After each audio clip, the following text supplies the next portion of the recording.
From the Land-Grant University in Urbana-Champaign, Illinois, this is the Closing Market Report. It is the 9th day of June, 2026. I'm Illinois Extension's Todd Gleason.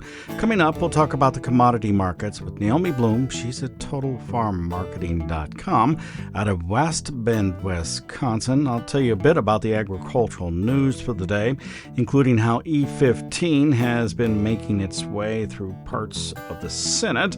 The House has already passed that kind of bill. The Senate is working hard to figure out how to pass its counterpart and then to get together with the House so that it can be moved on to the president's desk, or maybe not. And we'll also hear more about ethanol as it's related to global shipping. Maersk has successfully used 100% ethanol as a bunker fuel out of the Rotterdam port in Europe. And then we'll turn our attention back to the United States. Abigail Botar, the Ag and Environment reporter here at Illinois Public Media, has been following data centers this spring, and now the regulations the county boards and states are considering. Then as we wrap up our time together, of course, we'll take a look at the weather forecast with Don Day. He'll tell us about the hot weather we'll have over the next several days. If you're in parts of the upper Midwest, severe weather may come along with that, and then things will cool down and dry out next week. He'll have all the details on this Tuesday edition of the Closing Market Report from Illinois Public Media. It is public radio for the farming world, online on demand at WILL-AG.org.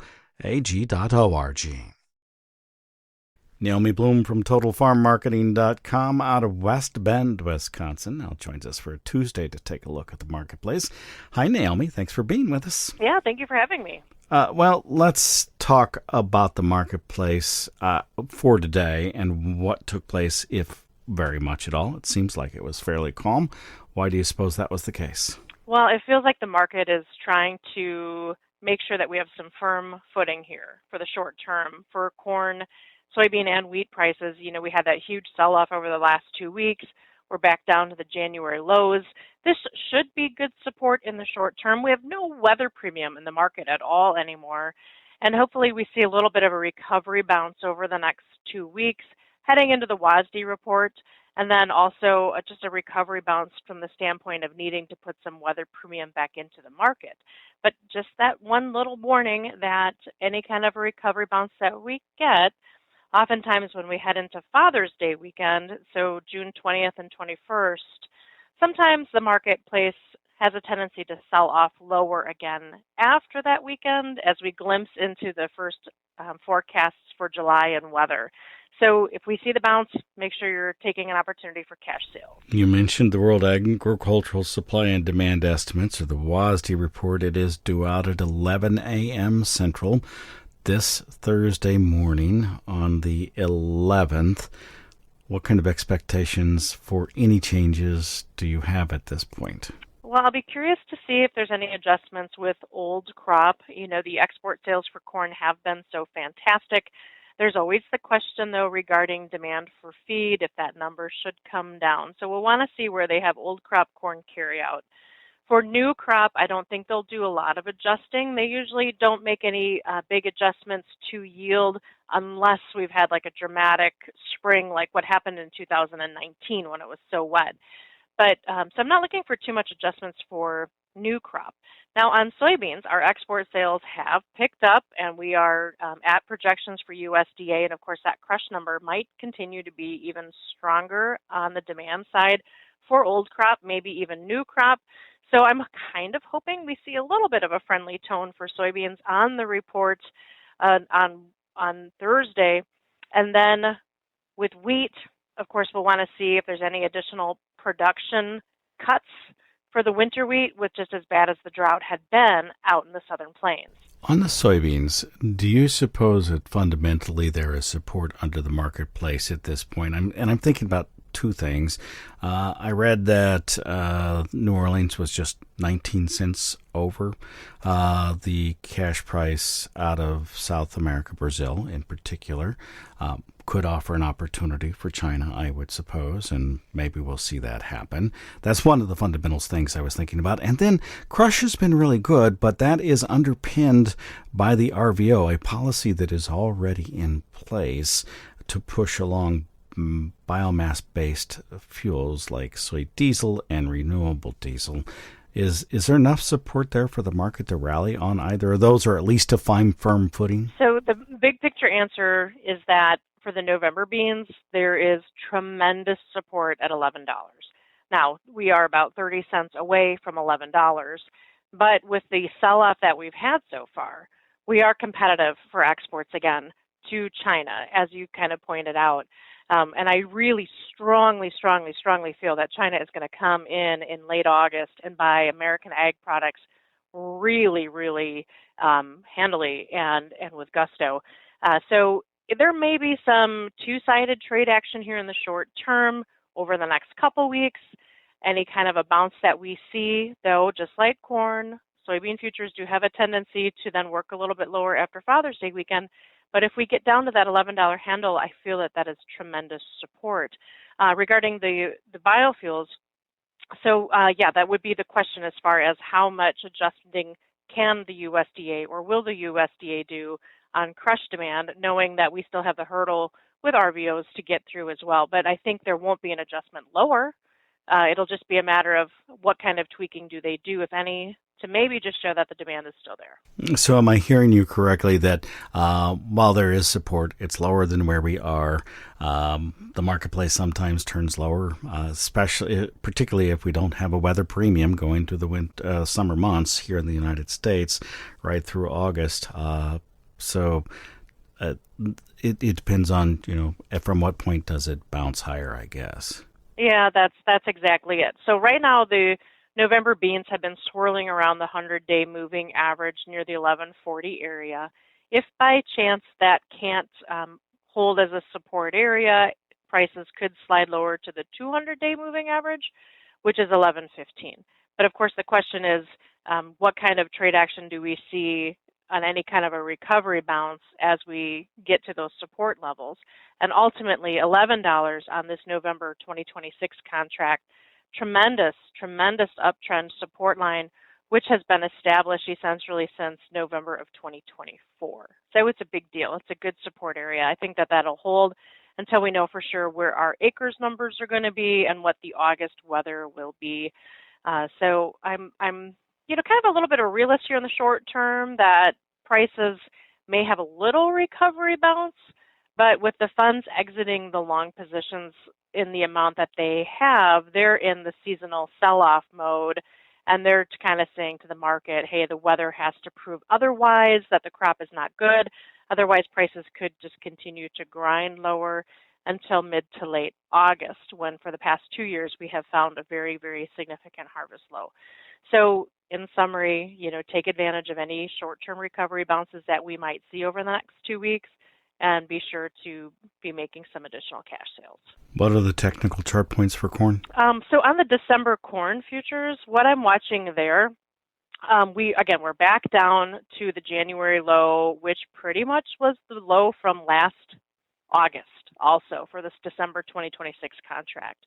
A recovery bounce, I think 470 is very likely, and at best, maybe the 475 area, because there is a pretty strong downtrend line that comes into the 475 price point area, and then the 100-day moving average is now also going to be resistance in conjunction with that downtrend line.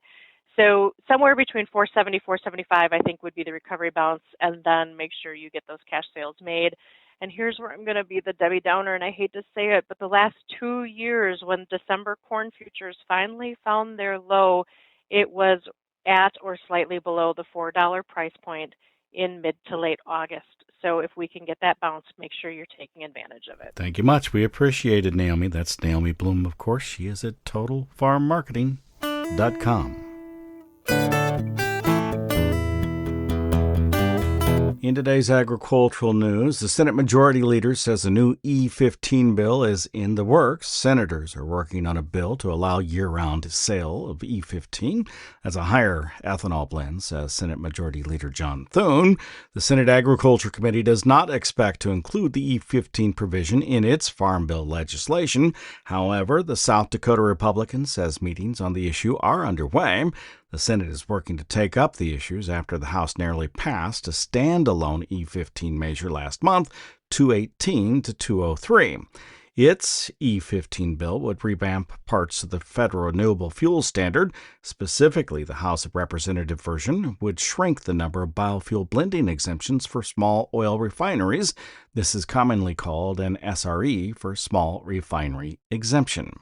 Now let's stay with ethanol for a moment. Maersk container ship has successfully operated on 100% ethanol during bunker fuel trials. Unlike earlier tests, the latest bunkering operation took place in Rotterdam in early June on a larger scale with fuel delivered by a barge.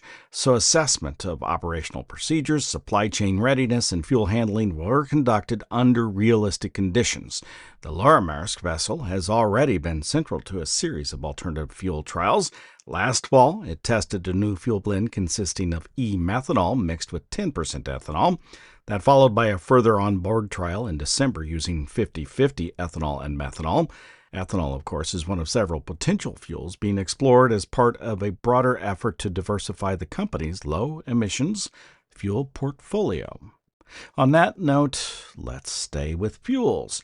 The Strategic Petroleum Reserve, or SPR, is on track this week to fall to its lowest level since it was being filled for the first time in the 1980s. This as the Trump administration continues its emergency drawdown to mitigate the loss of the Strait of Hormuz crude. As of late Friday, there were about 350 million barrels in the SPR, of which the U.S. government has plans to release 172 million barrels. Later this year, then, the Strategic Reserve would drop down to just 243 million barrels. And finally today, a Wisconsin farm has sold for a really large dollar figure. A recent farmland auction in south-central Wisconsin demonstrated the continued strength of high-quality agricultural land values, with a 208-acre tract selling for nearly $22,000 per acre. The property, located about 15 miles south of Madison, sold in 5 tracts for a combined $4.55 million during an auction held in late April. About 50 bidders registered for the sale, including local farmers, investors, and potential rural home site buyers. A local dairy farmer ultimately purchased all 5 tracts. And that's a look at today's agricultural news.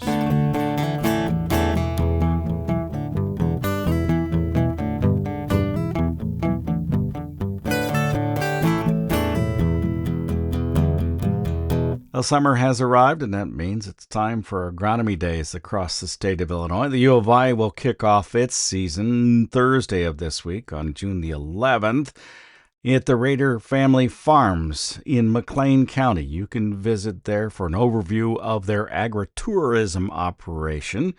Take a look at the precision-planted corn maze they have and how they do school tours, special events, and sponsorships. You can check it all out at the Rader Family Farms. They'll talk about sunflowers and zinnias and mums, apples, pumpkins, and so much more. The featured speakers will include Mohammed Babadoost and Casey Athey from the U of I, along with James Santiago. And then on Wednesday, June 24th, that's a couple of weeks away, the Weed Science program at the U of I invites everybody who's interested in weed management to come to campus to the Clem Farm. That's located on South 1st Street at 8 a.m. for the Weed Science Tour. Again, you can find more information in the calendar at willag.org. Those are just a couple of the items that are coming up in the month of June. There'll be agronomy days at the Orr Center in Western Illinois on July 15th in July, and Monmouth on the 22nd. And in Ewing on July the 23rd. All the details of those programs are online. You can search Agronomy Day and Crop Sciences at the University of Illinois, or just look in the calendar at willag.org.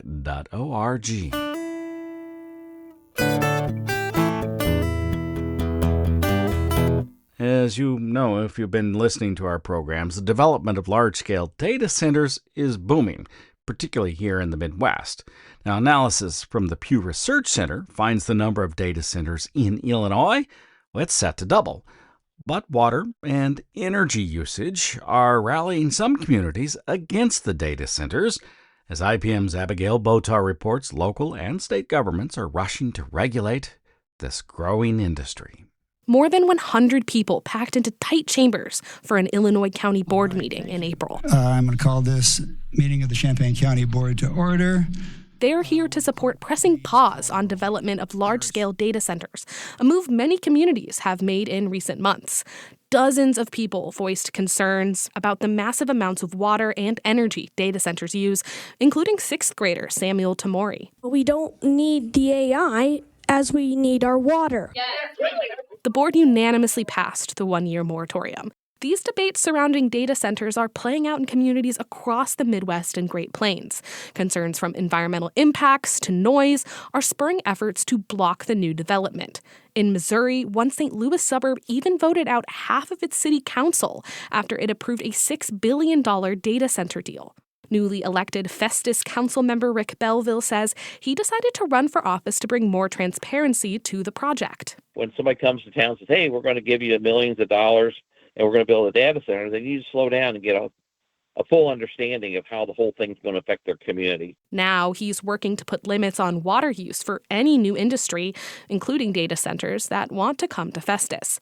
It's not just local governments. State lawmakers are also pondering how to regulate data centers. Legislators in more than 20 states, including Iowa, Illinois, Missouri, Minnesota, and Oklahoma, introduced bills this year to add guardrails to data center development. I think people are trying to catch up. That's Dave Owen, a law professor at the University of California, San Francisco, who studies the energy impacts of data centers. He says this flurry of legislation stems from the outrage many communities feel when data center developers try to build in their backyard. I don't think really anybody foresaw how much of a popular backlash there would be against data centers. So even, a year and a half ago, a lot of state and local governments were very eagerly trying to court data centers. Analysis from the National Conference of State Legislatures found as of May, 38 states currently offer dedicated incentives meant to attract data centers. But several states are reconsidering. Illinois is one of them. Governor J.B. Pritzker praised the passage of tax incentives in 2019, but at his State of the State speech this year, he sang a different tune. In the face of rising demand and surging prices, I'm proposing a 2-year pause on authorization of new data center tax credits. After the Illinois legislature failed to act, Pritzker announced he's implementing a tax incentive pause starting July 1st. Several other states, including Michigan, are considering a full repeal of their data center incentives, according to the National Conference of State Legislatures. Michigan's tax incentives for data centers went into effect just last year. State Representative Dylan Wigella, a Democrat, is sponsoring legislation to repeal them, and it's co-sponsored by a Republican. As people especially have started to see the bipartisan local pushback, a lot of legislators have changed their mind on this. But Michigan's governor still supports data centers. That's one reason Wigella doesn't think his bills will pass, but he hopes communities will take up the effort and pass their own restrictions. That's a heavy weight for individual communities to bear, according to Jonathan Koppes. He's the director of the Gardner Agriculture Policy Program at the University of Illinois Urbana-Champaign. This isn't fair to put on a county board. He says the federal government should step in. But I do think it's a really difficult thing even for states.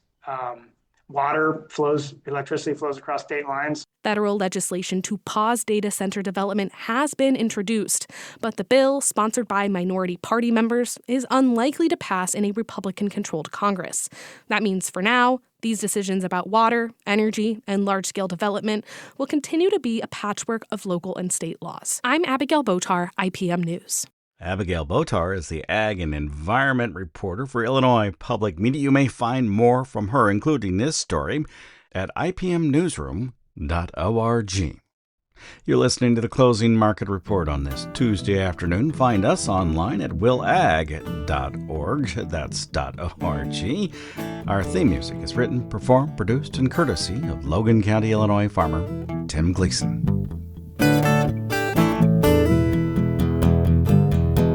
Let's turn our attention to the agricultural weather forecast. Don Day is here. He's with Day Weather from Cheyenne, Wyoming. Hello, Don. Thanks much for being with us. We have been following parts of the world near you. I think this may have an impact in your area as well. But the northern plains, the Canadian prairies particularly, a long ways between those two. But those northern plains had been dry for some of the canola and soybean in those areas. Can you talk to me about that and then kind of work your way to the southeast through the Corn Belt? Well, it is looking like those areas that you just mentioned, dry, have been getting some help here over the last couple of days, and we'll be getting some more with some shower and thunderstorm activity. Now, unfortunately, some of it's going to be severe. We're going to have a severe weather day today and tomorrow in the Dakotas and a good part of the upper Midwest, and some of this is going to get into the northern and northwest Corn Belt. So we're going to see that. So there is some hope for some precipitation, and then behind that is a cooler, drier air mass that will settle in, only to be followed by another cooler air mass coming next week. In fact, if you look at the 7 to 10 day pattern, a lot of the Midwest, a lot of the central United States is going to see below average temperatures.